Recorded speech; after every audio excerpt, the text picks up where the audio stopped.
Hi all, welcome back to my YouTube channel. ಇವತ್ತು ನಾವು ಸಂಕ್ರಾಂತಿ ಹಬ್ಬದ ಸ್ಪೆಷಲ್ಲು ಖಾರ ಪೊಂಗಲ್ ಹೇಗೆ ಮಾಡೋದು ಅಂತ ನೋಡೋಣ. ಮೊದಲು 1 ಗ್ಲಾಸ್ ಅಕ್ಕಿ ಹಾಗೆ 1 ಗ್ಲಾಸ್ ಆಗುವಷ್ಟು ಹೆಸರುಬೇಳೆ ಎರಡು ನಾನು ಸಮ ಪ್ರಮಾಣದಲ್ಲಿ ತೊಗೊಂಡಿದ್ದೀನಿ.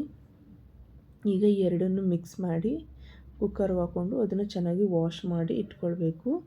ಹೆಸರುಬೇಳೆನ ಡ್ರೈ ರೋಸ್ಟ್ ಮಾಡ್ಕೊಬೇಕು ಒಂದು 2 ನಿಮಿಷ ಆಗುವಷ್ಟು.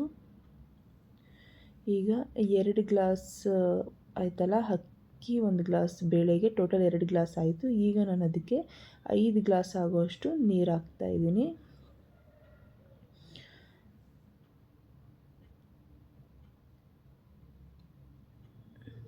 ನೋಡಿ, 5 ಗ್ಲಾಸ್ ನೀರಾಯಿತು.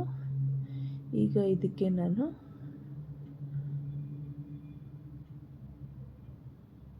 ಸ್ವಲ್ಪ ಉಪ್ಪು ಹಾಕ್ಕೊಳ್ತೀನಿ, ಹಾಗೆ ಒಂದು ಸ್ವಲ್ಪ ಅರಿಶಿನ ಪುಡಿ,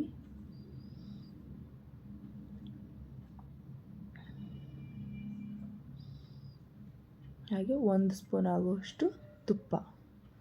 ಇದಿಷ್ಟು ಹಾಕಿ ಲಿಡ್ ಕ್ಲೋಸ್ ಮಾಡಿ 1 ವಿಷಲ್ ಕೂಗಿಸ್ಕೊಳ್ತೀನಿ. ನೀವು ನಿಮ್ಮ ಮನೇಲಿ ಎಷ್ಟು ವಿಷಲ್ ಕೂಗಿಸಿದ್ರೆ ಬೇಯುತ್ತೋ ಅಷ್ಟು ವಿಷಲ್ ಕೂಗಿಸ್ಕೊಂಡು ಬೇಯಿಸ್ಕೊಂಡು ರೆಡಿ ಮಾಡಿ ಇಟ್ಕೊಳ್ಳಿ. ಈಗ ನೋಡಿ, ನಾನು ಒಗ್ಗರಣೆಗೆ ಐಟಮ್ ರೆಡಿ ಮಾಡಿ ಇಟ್ಕೊಂಡಿದ್ದೀನಿ. ಈಗ ಒಂದು ಪಾತ್ರೆ ಇಟ್ಟಿದ್ದೀನಿ, ಅದಕ್ಕೆ ಒಂದು 2 ಸ್ಪೂನ್ ಆಗುವಷ್ಟು ಎಣ್ಣೆ, ಹಾಗೆ ಸಾಸಿವೆ, ಹಾಗೆ 1 ಸ್ಪೂನ್ ಆಗುವಷ್ಟು ಜೀರಿಗೆ, ಹಾಗೆ ಸ್ವಲ್ಪ ಮೆಣಸನ್ನ ನಾನಿಲ್ಲಿ ಕ್ರಷ್ ಮಾಡಿ ಹಾಕಿದ್ದೀನಿ. ನೀವು ಬೇಕಿದ್ರೆ ಹಾಗೆ ಹಾಕೊಬೋದು. ಹಾಗೆ ಸ್ವಲ್ಪ ಇಂಗು, ಹಾಗೆ ಹಸಿಮೆಣ್ಸಿನ್ಕಾಯಿ ಖಾರಕ್ಕೆ ಇಲ್ಲಿ ನಾನು ಒಂದು 7 ತೊಗೊಂಡಿದ್ದೀನಿ. ನೀವು ನೋಡ್ಕೊಂಡು ಹಾಕ್ಕೊಳ್ಳಿ. ಅದೊಂದು ಸ್ವಲ್ಪ ಫ್ರೈ ಆದಮೇಲೆ ಕರಿಬೇವಿನ ಸೊಪ್ಪು ಹಾಕ್ತಾಯಿದ್ದೀನಿ. ಸ್ವಲ್ಪ ಇದಿಷ್ಟು ಫ್ರೈ ಆಗಬೇಕು ನೋಡಿ. ಈಗ 1 ಗ್ಲಾಸ್ ಆಗುವಷ್ಟು ಫಸ್ಟು ನಾನು ಬಿಸಿ ನೀರು ಹಾಕ್ತಾಯಿದ್ದೀನಿ. ಇದನ್ನೇನು ಕುದೀತಾ ಇದೆಯಲ್ಲ, ಈ ಟೈಮಲ್ಲಿ ನಾವು ಬೇಯಿಸಿ ಇಟ್ಕೊಂಡಿದ್ವಲ್ಲ ಅದನ್ನು ಕೂಡ ಹಾಕ್ತಾಯಿದ್ದೀನಿ. ಅನ್ನ ಮತ್ತು ಬೇಳೆ ಬೇಯಿಸಿ ಇಟ್ಕೊಂಡಿದ್ವಲ್ಲ ಅದನ್ನು ಇದಕ್ಕೆ ನಾನು ಮಿಕ್ಸ್ ಮಾಡ್ತಾಯಿದ್ದೀನಿ. ಕರೆಕ್ಟಾಗಿ ಬಂದಿರುತ್ತೆ ನೋಡಿ. 5 ಗ್ಲಾಸ್ ನೀರು ಹಾಕಿದ್ರೆ 6 ಗ್ಲಾಸ್ ಹಾಕ್ಬಿಟ್ರೆ ಏನಾಗ್ಬಿಡುತ್ತೆ, ಮೆತ್ತಗೆ ಆಗೋಗ್ಬಿಡುತ್ತೆ. ಸೊ 5 ಗ್ಲಾಸ್ ಸಾಕಾಗುತ್ತೆ. ಈಗ ನೋಡಿ, ನಾನೆಲ್ಲ ಹಾಕಿ ಮಿಕ್ಸ್ ಮಾಡ್ತಾಯಿದ್ದೀನಿ ನೋಡಿ.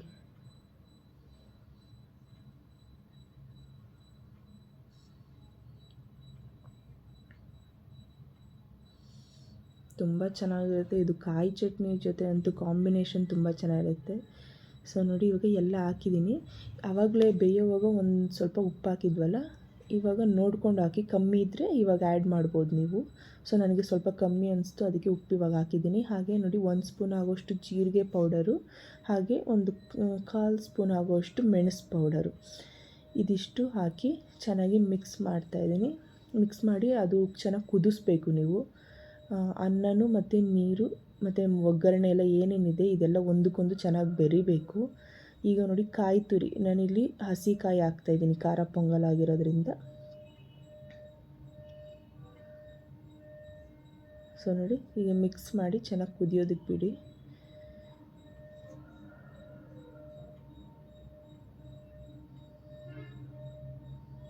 ಒಂದು 2-3 ನಿಮಿಷ ಅದು ಚೆನ್ನಾಗಿ ಕುದಿಸ್ಬೇಕು.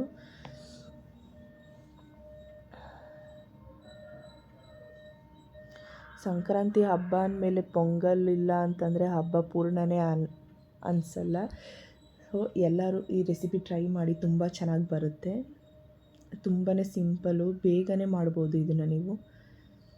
ಸೊ ನೋಡಿ, ಇವಾಗ ಚೆನ್ನಾಗಿ ಕುದೀತಾ ಇದೆ. ಈ ಟೈಮಲ್ಲಿ ನಾನು ಇದಕ್ಕೆ ಗೋಡಂಬಿನ ತುಪ್ಪದಲ್ಲಿ ಒಗ್ಗರಣೆ ಮಾಡಿ ಹಾಕ್ತಾಯಿದ್ದೀನಿ ನೋಡಿ. ಹಾಗೆ ಮೇಲೆ ಕೊತ್ತಂಬರಿ ಸೊಪ್ಪು, ಇದಿಷ್ಟು ಹಾಕಿ ಮಿಕ್ಸ್ ಮಾಡಿದ್ರೆ ಪೊಂಗಲ್ ರೆಡಿ ಆಯಿತು. ಟ್ರಸ್ಟ್ ಮೀ, ತುಂಬ ಚೆನ್ನಾಗಿರುತ್ತೆ ರೆಸಿಪಿ ಇದು. ಆರಾಮಾಗಿ ನೀವು ಹಬ್ಬದ ದಿನವೇ ಅಂತಲ್ಲ, ಯಾವಾಗ ಬೇಕೋ ಬ್ರೇಕ್ಫಾಸ್ಟ್ಗಾಗಲಿ ಲಂಚ್ಗಾಗಲಿ ನೀವು ಯಾವಾಗ ಬೇಕೋ ಮಾಡ್ಕೊಂಡು ತಿನ್ಬೋದು. ಇದಕ್ಕೆ ಕಾಯಿ ಚಟ್ನಿ ಮಾಡ್ಕೊಳ್ಳಿ, ಕಾಂಬಿನೇಷನ್ ತುಂಬ ಚೆನ್ನಾಗಿದೆ. ಸೊ ರೆಸಿಪಿ ಎಲ್ಲರೂ ಟ್ರೈ ಮಾಡಿ. Thank you.